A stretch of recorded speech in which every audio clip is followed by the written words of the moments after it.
Delighted as well to welcome as my first guest on the Jeremy Kyle Drive Show, Duncan Bannatyne. Good afternoon. How are you, sir? Good afternoon, Jeremy. I'm good. How are you? I'm all right. I'm 16 minutes in and I'm still here, so that is in itself a result. But Duncan, thank That's you. So good. you look more relaxed than me. Thank you. Retirement agrees with you, my friend. Can we talk about this announcement today by Boris Johnson? For me, it's really fascinating. From a personal point of view, having not worked for 2.5 years and have been at home watching this unfold, saying to my family very early on that we have to take responsibility for our own actions, be that vaccines, be that safety, whatever, right? That's how I see it. Is he making the right decision to say, basically, if this is true tomorrow, enough is enough? Get jabbed, let's face up to this, let's get on with our lives. Yeah, I think it probably is because, more than 80% of over 16s have been vaccinated in the UK. And the death rate among vaccinated people is very, very low. So I think it probably is. And I think it's probably following what's happened in Israel, where they get the most vaccinations. And they still have some COVID issues to deal with. But the death rate is very low and there's no lockdown. I think the problem is for so many people, and I mean, I can personalise this, Duncan. I mean, I'm getting married, fingers crossed, in a few weeks. We have postponed this thing 4 or 5 times, and I think that everybody has their own story and their own experience in the last 2 years. People have worked from home, people have lost their jobs, people have struggled to put food on the table. I think the easy target is to say to the government, we don't know what you're going to do. I don't think the government knew. I don't think any government personally would have known what it was doing. I think it was such a one-off. When I look at my kid, my new son Oliver is at 19 months old. He's going to study this at school, isn't he? The pandemic of 2020. People just, this was so unreal and so different. And I've had people say to me today, if Boris does that, it could happen again and we could, there could be more deaths. And I've had other people say, well, he's got to do it. We've got to get back. We're skint. We've got no money. Difficult path to tread, isn't it? Yeah, I mean, there's got to be a balance between having lockdowns and people are very unhappy. People are committing suicide. Children are really upset by it and not really learning about life and how life is. I've got 3 granddaughters born during the pandemic who've never known life outside the house, outside wearing masks, apart from when they visit other relatives and things. So they're a very different life for them to what normal life is. And between that and the fact that business is closing down, is causing suicides and deaths caused by COVID. And there's a fine line to tread. I think it's probably getting it. I don't think it's always got it right, but I think it's getting it about right now. And I think we should just hope that it gets it right all the way through the winter. What sort of job do you think Boris Johnson's done, Duncan? Well, I suppose if you can mark him out of 10, I think it'd be about a 7 at the very, very most.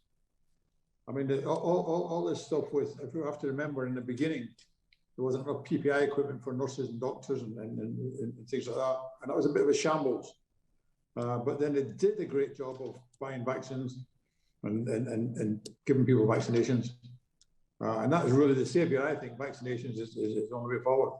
I'm really astounded that some people still refuse to have vaccinations. Do you think that he's one of those politicians on a larger scale as a conversational point? There was something we're going to talk about in the next hour from Trevor Kavanagh in The Sun today about how he believes that Boris Johnson could last for longer than Margaret Thatcher, and he wants to, establish this huge legacy. When I look at Boris Johnson, Duncan, I always think to myself that he's one of those politicians who maybe it isn't all about the detail but he seems to me one of those politicians whose timing is always rather good, and somebody who is able to sort of, bat off the criticism quite constructively and quite well. Would you agree with that? As a business person, what do you make of him, I guess is what I'm saying. Well, as somebody who can bat it all off and get through it all and still be popular, then I think he's doing absolutely terrific. But as a businessman, I think it'd be completely rubbish. It'd be terrible. You got to eye for detail. You just have to eye for the detail. All right, so let's take that point. Now, that's a criticism so many people say. Boris Johnson's not good on detail, he's good on the fluff, and he's good on this, that. How does he get to be the Prime Minister of Great Britain with an 80-seat majority who can do what he wants for the next 3 years? How does that work? I don't think it does. I don't think he's going to be Prime Minister for as long as Margaret Thatcher. I think he'd be lucky if he survives 5 years. If he wins the next election, I think he'd be lucky. If his own party don't get rid of him and bring someone else in. Yeah. Or if he just loses the election. Let's talk. I mean, I think it's a very personal thing. I mean, I think one of the main reasons that he's flying high is because the alternatives aren't great. From a business point of view, do you think, you make that point, he's not a good businessman, and he's running, the UK PLC. Duncan, do you think that we could, in terms of business, could we afford another lockdown? No, we couldn't really afford another lockdown. Things are terrible as it is. And, it's going to be very difficult for the government to raise taxes. I mean, they just raised taxes by increasing national insurance, which I think is a big mistake. What do you make of that national insurance hike of 1.25% the other day? Yeah, I think it's terrible. So he was asked, why didn't you raise capital gains tax, for example? And he said, I only raised a small amount of money. But it could have raised more than one tax. I'd have taken the 500 million quid from HS2 and put that towards the problems. That's my opinion. I mean, the other thing is, and economically we can argue, would Britain be able to survive another lockdown? The next question, leading on with those tax breaks as well, is can we, have we the ability economically, Duncan Bannatyne, to bounce back? Can UK PLC come back to where it was or not? Well, entrepreneurs and business people always bounce back. I mean, even if old gets like me, don't have the energy, there's a lot of young people coming up all the time, younger people than us, and they'll get the energy and they'll find some way of bouncing back, and they'll find some way of I remember the recession about 1997, 2000, and I was buying land to build homes for the elderly because land was cheap because of the recession. So I bounced up from there, and other people can still do that, but not all businesses will survive. That's the trouble. What would you say? I mean, I made a point when I started here, but said I'd be really honest about the last 2.5 years for me, and I've been sat at home, biting my fingernails, desperate to have my say on so much, and I'm delighted to be back at work. Surely we need to get the workforce back. Do you think, and I promised myself I wouldn't tread carefully, I'm just going to be honest, do you think one of the things with lockdown, apart from people losing their jobs and struggling, do you think it's created any apathy at all?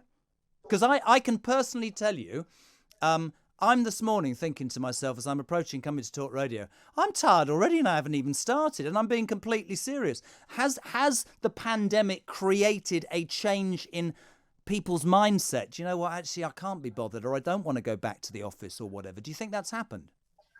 Do you know what I've found? There's an awful lot of angry people about. People upset all the time. At least sort of things sets them off. And apathy can cause that because, they just want to be chilled and they don't want to do anything. So something makes them do something, gets them angry. And there was a lot of emotions flying about. And very few people are coming out of this smiling and laughing and thinking it was great. I mean, that's the point, isn't it? How do you deal with something that has never happened before? I was reading something in the Telegraph today that said that, one of the next things the world governments need to get their head round is preparing for the next pandemic. And you think to yourself, well, did nobody have that thought before? But then nobody could have possibly imagined that this was going to happen, and it has. We always seem to react too late. My point is always, this was so unlikely, but it happened, and it happened across the whole world. And surely we have to all do what we can to make it better for everybody, really. But I just think, I'm not sure the world will ever be the same again, will it? No, I don't think it will. And the thing is, if this had been a war, if we were getting attacked by another country, we could feel anger against that country. Yeah. But nobody seems to feel anger against COVID. They just feel anger that the governments have put them in a position that they're in, whether it's lockdown or whether it's not. People are angry because there's no lockdown. People are angry because there is a lockdown. People are angry because there's no masks. People are angry because there is masks.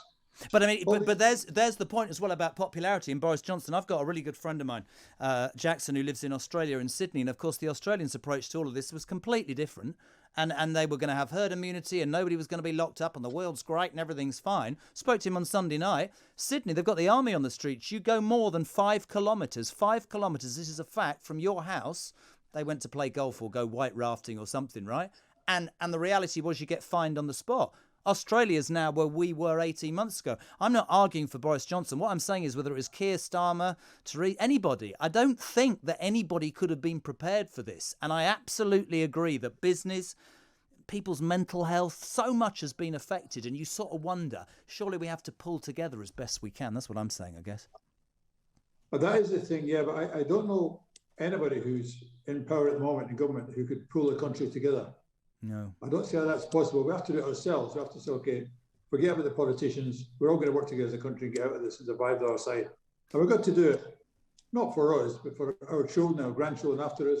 They've got to come into a better world. And when it's free from pandemics going forward. Well, it's interesting. You said it about your granddaughters and having a new son, and you look down and you think, what sort of world? Like I said to you, he's going to be studying this, right? And when you look at what the world's become from what it was, where does it go from here? Whether it's climate change, the pandemic, or whatever. I must say, I'm enjoying being here in London, but I think I prefer to be in the Algarve with you, Duncan. Yeah, the weather's lovely here, and there's very little COVID in the Algarve. There's some in Portugal, but it's more north of Lisbon and things like that. Time to cut you off. Duncan Bannatyne, thank you. Really appreciate your involvement, and keep enjoying the sun in the Algarve, my friend. Thank you for tuning in, all right? No problem. Thanks, Duncan. Take care. That's just him, a really successful businessman, as you know, a dragon saying, he says, this country has to pull together. The 1.2%, 2.5% national insurance hike is bad for business. We started by discussing that Boris Johnson says that this week he's dead set against another national lockdown. That's music to many people's ears. It's absolutely music to people's ears. Because we're all thinking, but what if? What if it gets to October? What if it gets to November? There are other people I know saying, look, I'm double jabbed. Let's just get out there and get on with our lives. That's the point.